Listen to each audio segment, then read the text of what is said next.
आज किश्तवाड़ बंद है। कल बीडीसी के 2 सदस्यों की अपहरण कर निर्मम हत्या कर दी गई थी। कुलदीप कुमार और नजीर अहमद दोनों कुंतवाड़ा जो किश्तवाड़ का गांव है वहां के रहने वाले थे और जंगल में मवेशियों को चराने गए थे और वहां पर आतंकियों ने उनका अपहरण कर लिया और दोनों को यातनाएं देकर मौत के घाट उतार दिया। उन्हीं के विरोध में तमाम संगठन, चाहे हिंदू हो चाहे मुस्लिम हो, सनातन धर्म सभा की अपील के बाद तमाम संगठन आगे आए और आज पूरा किश्तवाड़ बंद है। टायर जलाकर प्रदर्शन हो रहे हैं।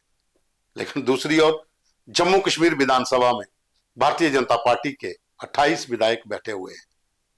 नेशनल कॉन्फ्रेंस का पूरा कबीना बैठा हुआ है।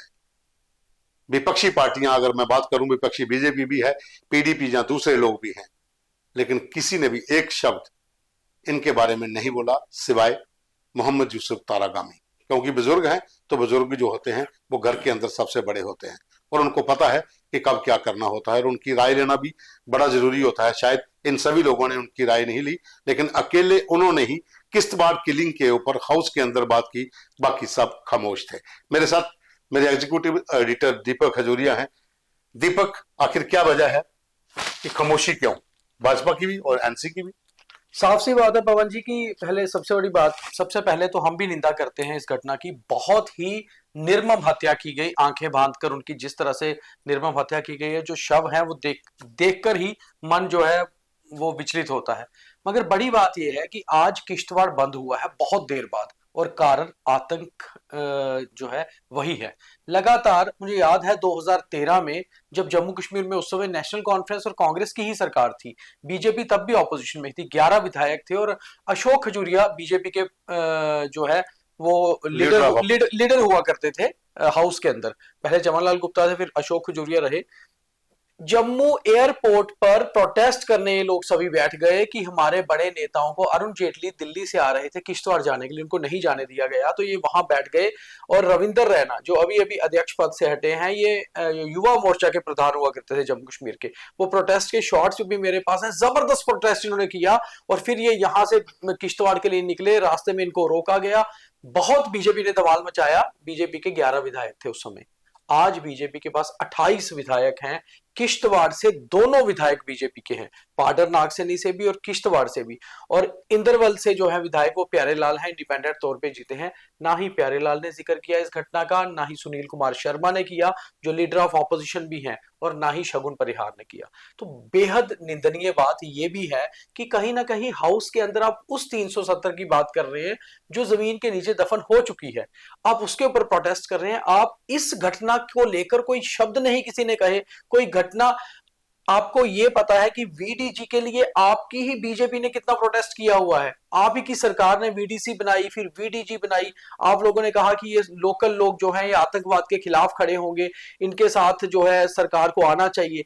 आज जब 2 वीडीजी सदस्यों की हत्या हो गई तो बीजेपी की तरफ से एक शब्द नहीं। और पवन जी, हैरान कर देने वाली बात यह है, सबसे बड़ी हैरानी तो यह है कि राज्य के मुख्यमंत्री तक ने भी उन्होंने सिर्फ ट्वीट करके, सिर्फ मुझे लगता है शायद एलजी साहब का कल रात को ट्वीट आया था 11 बजे। मुझे लगता है उमर अब्दुल्ला साहब का अभी तक ट्वीट भी शायद नहीं आया, मैंने जो सुबह तक चेक किया था। जेकेएनसी का है, जेकेएनसी ने लिखा है, अपना ट्वीट नहीं है कि उमर अब्दुल्ला जो है वो कंडेम करते हैं। तो बड़ी अच्छा, कोई मंत्री नहीं, किसी मंत्री ने, 5 उनके मिनिस्टर्स भी हैं, खुद उमर अब्दुल्ला मिलाकर 6 बनते हैं। कैबिनेट ने, यानी कि कैबिनेट की तरफ से इस घटना की कोई निंदा नहीं। ये बेहद निंदनीय बात तो पहले ये है। घटना तो निंदनीय है ही है, उससे बड़ी निंदा की बात यह है कि ना ही मेजर पार्टी जो गवर्नमेंट में है वो, ना ही कांग्रेस, ना ही कोई मंत्री और ना ही ऑपोजिशन, किसी ने भी कोई बात नहीं। केवल सीपीआईएम के विधायक मोहम्मद यूसुफ तारिगानी जो कुलगाम से आते हैं, उन्होंने इस घटना का जिक्र किया है। और हैरान कर देने वाली बात यह है कि किश्तवाड़ जिले में जहां ये हुआ है वहां के तीनों विधायक हाउस के अंदर मौजूद थे। देखिए, इसमें एक चीज और है। आप मान लेते हैं कि भाई आप प्रोटेस्ट कर रहे हैं लोगों को बताने के लिए, धारा 370 या special status with constitutional guarantees, वो दफन हो चुका मुद्दा है, वापस नहीं आएगा, सबको पता है। उसके ऊपर लगातार 3 दिन से हाउस के अंदर कोई काम नहीं हो पाया। ये लगातार प्रोटेस्ट चल रहे हैं, वो चाहे एआईपी के लीडर करें, पीडीपी वाले करें, या एनसी वाले भी सपोर्ट करके करें, सजाद लोन भी करें, बीजेपी के सभी लोग करें, लोगों के मुद्दे तो वहीं कोई उठा नहीं, बिल्कुल कोई काम नहीं हुआ।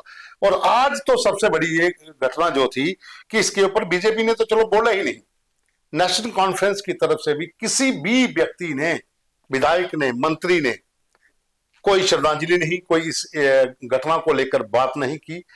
आखिर खामोशी क्यों, किस वजह से? मुझे 2 सदस्यों की इतनी निर्मम हत्या हुई है।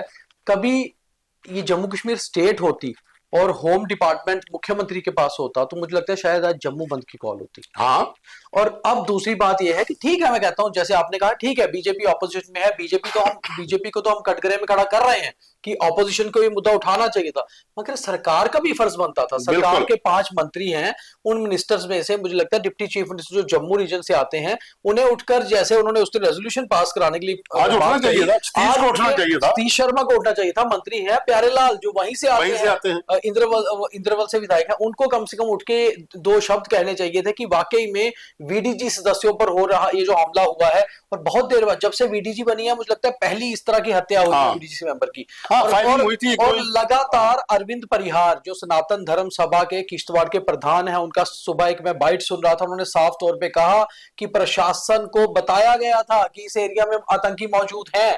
पवन जी 2 दिन पहले हमने भी जम्मू के पहाड़ों पर मौजूद है और उनकी मूवमेंट नोटिस हो रही है, तो आपने क्या किया? और अगर लेफ्टिनेंट गवर्नर साहब के पास प्रशासन है तो उन्हें भी देखना है, क्योंकि जब जम्मू कश्मीर की सरकार का होम आपके पास है तो आपको देखना है। मगर किसी ना किसी चुने हुए नुमाइंदे को हाउस के अंदर ये बात रखनी चाहिए थी, जो बेहद निंदनीय बात है कि एक तरफ किश्तवाड़ बंद पड़ा हुआ है, वहां नारेबाजी हो रही है, लोग परेशान हैं, और हाउस के अंदर 370 की बात हो रही है, किश्तवाड़ की बात भी किसी ने नहीं की। शगुन परिहार जो किश्तवाड़ से एकमात्र बीजेपी की महिला विधायक चुनी गई है, खुद आतंकवाद से पीड़ित हैं, उनका भी आज बोलना बड़ा जरूरी था अगर वो हाउस के अंदर बोलते। बिल्कुल बिल्कुल। सुनील शर्मा पाडर नागसैनी से हैं, लेकिन किश्तवाड़ के विधायक रह चुके हैं। बिल्कुल, पूरे इलाके में लोग उनको जानते हैं, और सुनील शर्मा कई प्रोटेस्ट को लीड कर चुके हैं।